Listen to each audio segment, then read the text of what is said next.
கோழி கறி. பங்கு சூப்பர்ரா.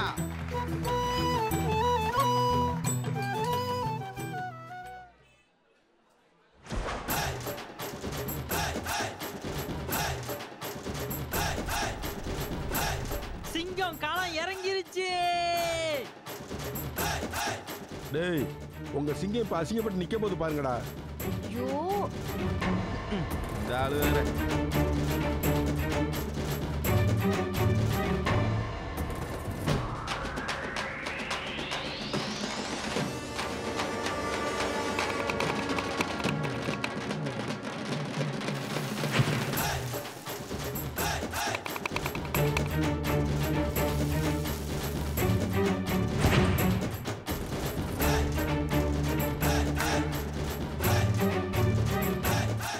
சமைக்கிறத பாத்தியா?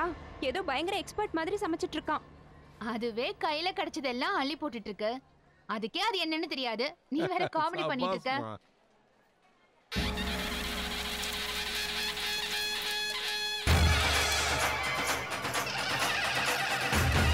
ஏய் இங்க பாருடி. அவன் என்ன பாக்குற வேலையை பாரு.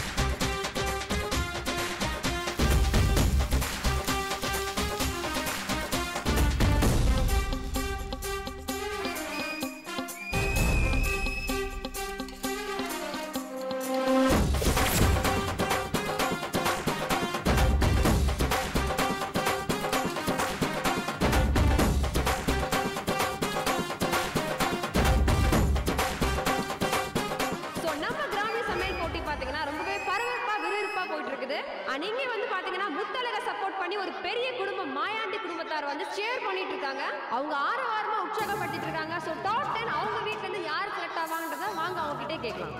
ஹாய் மாயாண்டி குடும்பத்தார். Hi hi hi. ஏத்தா உன்கிட்ட எத்தனை தடவை சொல்லியிருக்கேன், என் பேரு மாயாண்டி இல்ல, இது மாயாண்டி குடும்பத்தார் இல்ல, இது வேலுச்சாமி குடும்பமா. ஐயோ விடுங்க அங்கிள். Sorry uncle.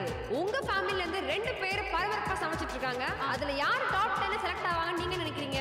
எங்க குடும்பத்துல இருந்து போட்டியில கலந்துக்கிறது என் மூத்த மருமக முத்தழகு மட்டும்தான். அப்போ சரவணன் அந்த பைத்தியக்கார பையதோ கிறுக்குத்தனம் பண்ணிட்டு இருக்கான். அவன் செய்யறதெல்லாம் சமையல்னு சொல்லி உண்மையா சமைக்க வந்தவங்கள அசிங்கப்படுத்திடாதீங்க. நீங்க எப்படி சொல்றீங்க? ஆனா அவர் மும்மரமான சமைச்சிட்டு இருக்காரு. அப்படி சமைச்சாதானே ஜெயிக்க முடியும். ஆமாங்க, நீங்க வேணா பாருங்க எங்க தலை எப்படி சமைச்சு அசத்த போறான்னு. வழக்கமா எல்லா போட்டியிலும் இந்த குடும்பத்துல இருந்து 2 மருமலுங்க களம் இறங்குவாங்க. ஆனா உள்நாட்டு சதியினால இந்த தடவை மீனாட்சியால களம் இறங்க முடியல. அதனால தான் மனைவிக்காக சரவண களம் இறங்கி இருக்காப்ல அப்படின்னு உளவுத்துறை வட்டாரங்கள் தகவல் தெரிவிக்கின்றன. குடும்பமே உடம்பு எப்படி இருக்கு? உடம்பு கொஞ்சம் பல்கா தான் இருக்கு. டெய்லி வாக்கிங் போனீங்கன்னா தொப்பை குறைஞ்சிரும். வாங்க வாங்க கூல் டவுன் அங்கிள். ஓகே உங்க சண்டையெல்லாம் அப்புறமா வச்சுக்கோங்க.